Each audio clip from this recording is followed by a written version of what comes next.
नमस्कार, मैं प्रीति दलवीर पांडे आपका बहुत बहुत स्वागत करती हूँ अपने फेसबुक वीडियो में। आज जो मैं बोल रही हूँ, जो आजकल बहुत सारी महिलाओं, मेरा टॉपिक जो है वो महिलाओं के ऊपर है। और वो टॉपिक जो मैंने चुना है, जो महिलाओं के शादी के बाद जो दुख होता है, और अगर वो दुख में सिर्फ उनको या तो ससुराल में जब वो प्रताड़ित होती हैं, बहुत प्रताड़ित होती हैं, तभी वो कदम उठाती हैं कि वो मायके आने का निर्णय लेती हैं। अदरवाइज़ माता पिता हमेशा समझाते हैं कि बेटा ऐसी चीज़ें तो होती रहती हैं, थोड़ा बहुत हमेशा रहता है, क्योंकि हर माता पिता को अपनी बेटी से तो प्यार होता है, लेकिन जो उनके रिश्तेदार होते हैं, जो समाज होता है, आज पढ़ो मिडिल क्लास में ख़ास तौर पे, उसका बहुत डर रहता है कि लोग क्या कहेंगे कि बेटी की शादी हुई और उसके बाद आपकी बेटी मायके में है, तो किसको किसको हम जवाब देंगे। तो माता पिता बहुत धूमधाम से अपनी बेटी का विवाह करते हैं, और हर माता पिता ये चाहता है कि उसकी बेटी ससुराल में खुश रहे। लेकिन परिस्थिति बस, अगर महिलाओं के जीवन में बहुत सारी घटनाएं घट जाती हैं, मिसहैपनिंग हो जाती है, बहुत सारी महिलाओं के साथ जो है उनके हस्बैंड की डेथ हो जाती है, या हस्बैंड ख़राब मिल जाता है, दारू पीता है, बहुत मारपीट करता है, ससुराल में उसका कोई साथ नहीं देता है, और या लड़की के साथ इस टाइप से ससुराल के सारे मेंबर और साथ में उसका पति मिलकर लड़की को प्रताड़ित करता है, तो कब तक लड़की सहेगी क्या? और आपका माता पिता का दायित्व नहीं है कि शादी करने के बाद क्या उनकी जिम्मेदारी ख़त्म हो गई? ये बहुत ही गंभीर विषय है।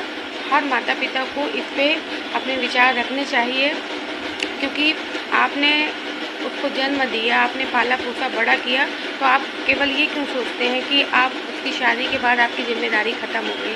ये कन्यादान प्रथा जो थी, ये पुराने समय की एक ऐसी प्रथा थी जिसमें कन्या को दान की वस्तु माना जाता था, पर वर्तमान समय बहुत बदल गया है।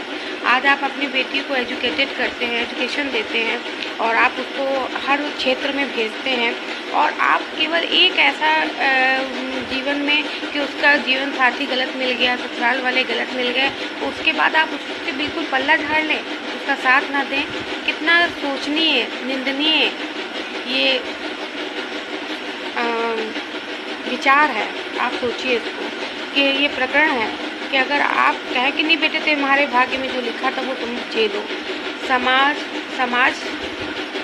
हमेशा जो है वो, समाज क्या है, हमें आपसे मिलकर, चार लोगों से मिलकर समाज बनता है, ठीक है। और हमारी आपकी भागीदारी है कि अगर आज हमारी बेटी के साथ ऐसा हुआ है, तो कल आप हंस रहे हैं, तो कल ये सोचिए आपकी बेटी के साथ भी कोई मिसहैपनिंग हो सकती है, क्योंकि जीवन जो है वो एक जैसा नहीं चलता है, कभी भी नेक्स्ट पल क्या हो सकता है। तो आप किसी की बेटी को कहने से पहले 10 बार सोचें, अगर आपकी एक बेटी है, अगर नहीं भी है तो भी सोचें कि हम किसका परिहास उड़ा रहे हैं या किसकी हंसी उड़ा रहे हैं। कई लोग रिश्तेदारियों में मैंने देखा, रिश्तेदार होते हैं और वो बोलते हैं, ननिहाल के लोग खास तौर पे, तो मैंने मेरे जीवन की जो घटनाएं थी, मैंने जो आपको बताते हैं, और जो मैंने जीवन में देखा, फेस किया, कि ऐसी ना होती तो मायके में क्यों पड़ी रहती, जाओ हमसे बात मत करो, और ये है वो है। बहुत सारी फ्रेंड्स को भी देखा जिनके हस्बैंड बहुत ख़राब थे, और बेचारी आती थी, बैठती थी। बहुत समाज में लेडीज़ों से मैं जुड़ी रही, और मैंने काफ़ी समाज सेवा भी किया। तो जो बेचारी लेडीज़ें काम करने वाली होती हैं, जो घर में मेट होती हैं, उनके आदमी आते हैं सुबह से शाम, दारू पी के पीटते हैं, और वो बेचारी इतना रोती हैं। या मिडिल क्लास में अच्छे पढ़े लिखे, मेरी फ्रेंड्स की सिस्टर वगैरह थी, बहुत अच्छी पोस्ट पे थी वो लोग, उसके बाद भी उनको बहुत ख़राब ससुराल मिली। फिर उनके पिताजी ने भी कहा कि वहीं रहो, लेकिन उनकी मम्मी बहुत अच्छी थी और वो ले आई, और उसके बाद पिताजी ने माँ से बोलना और लोगों से रिश्ते नाते ख़त्म कर लिए कि हमारा आपसे कोई रिश्ता नहीं। ऐसे भी पिता हो सकते हैं। आपकी बेटी है, और अगर आप अपनी बेटी का साथ नहीं देंगे तो कौन देगा समाज में? रिश्तेदार देंगे आपके, या समाज, सोसाइटी या मोहल्ले के लोग देंगे? जिन्होंने कभी आपसे ये पूछा नहीं, आपके रिश्तेदारों ने, कि आप किस हाल में हैं, कैसे हैं, आपकी बेटी है, अगर आप ही उसका साथ नहीं देंगे बुरी परिस्थिति में, तो कौन देगा। हर माता पिता से मेरा ये निवेदन है कि आप अपनी बेटी की शादी के बाद उसकी जीवन में इंटरफेयर ना करें, बहुत ज़्यादा हस्तक्षेप ना करें। अगर बहुत अच्छी ज़िंदगी है, लेकिन अगर बेटी के साथ बहुत दुख है और वो कहती जा रही है, सीती जा रही है, सीमा ऐसी ना हो कि वो सुसाइड करने पे आमादा हो जाए, फिर आपका एक दायित्व तो बनता है कि आप अपनी बेटी को 15 साल हो गए, 12 साल हो गए, 14 साल हो गए, आप किसको देख रहे हैं। और अपनी बेटी को लाइए और अपनी बेटी को ला के उसको जो है इस योग्य बनाइए कि उसके जीवन में किसी सहारे की आवश्यकता न पड़े। और उसके बाद उसके मन से निकालिए कि तुम बेटा पराया धन हो। उनसे बोलिए उससे कि तुम मेरी बेटी हो, तुम हमेशा मेरी बेटी रहो, ठीक है। और उसको हमेशा मेंटली सपोर्ट करिए, ना कि रिश्तेदारों या समाज की परवाह करिए। समाज क्या है?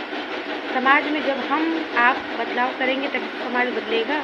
समाज की सोच तभी तो बदलेगी कि आप अपनी बेटी को मरने के लिए या कहते कि नहीं बेटा तुम्हारे जो भाग्य में लिखा था तुम वही कहो और हमने तो तुम्हारी शादी कर दिया, अब वही झेलो। बहुत ही गलत सोच है आपकी। चाहे 4 लड़कियां हों, 5 लड़कियां हों, आप अपनी बेटियों के लिए हमेशा अपने घर का शादी के बाद दरवाज़ा खोल के रखिए। ये उनसे ना कहिए कि नहीं बेटी मैंने शादी कर दिया, आप 6-7 थी ऐसे भी, अब आप लोग वहीं रहिए, मार खाइए, जूते खाइए, लेकिन वहीं रहिए। ये बहुत ही गलत सोच है कि समाज की, किस रिश्तेदारों की आप बात करते हो। क्या आपको समाज झुकेगा कि आपकी बेटियां सब मैके में पड़ी हैं? अरे पहले भी तो मैके में रहती थी। अगर ससुराल में कष्ट है तो मैके में नहीं रह सकती हैं। पति नहीं होगा समाज में तो क्या मर जाएंगी? उनको जीने का कोई हक नहीं है। आप किस समाज की बात करते हैं, किस बौद्धिक स्तर की बात करते हैं? आज के समय में जब हम मशीनी युग और सैसिव युग की बात करते हैं तो हमारी सोच कैसे ही निम्न स्तर की हो सकती है कि बेटा नहीं वहीं रहो। तो स्त्री को शादी के बाद भी जीने का बहुत हक है, जिस तरीके से पुरुषों को है, क्योंकि 2 पहिए होते हैं आपस में। मानते हैं कि उतार चढ़ाव आता रहता है, लेकिन मैं दूसरी कंडीशंस में कह रही हूँ कि 12 साल, 14 साल, 15 साल सहते हो गए। आप किस उम्मीद की बात कर रहे हैं कि एक शराबी पे आप उम्मीद कर सकते हैं कि वो शराब पीना छोड़ के आपको मारना पीटना बंद कर देगा? या एक जुआरी से आप उम्मीद कर सकते हैं कि वो जुआ खेलना बंद कर देगा?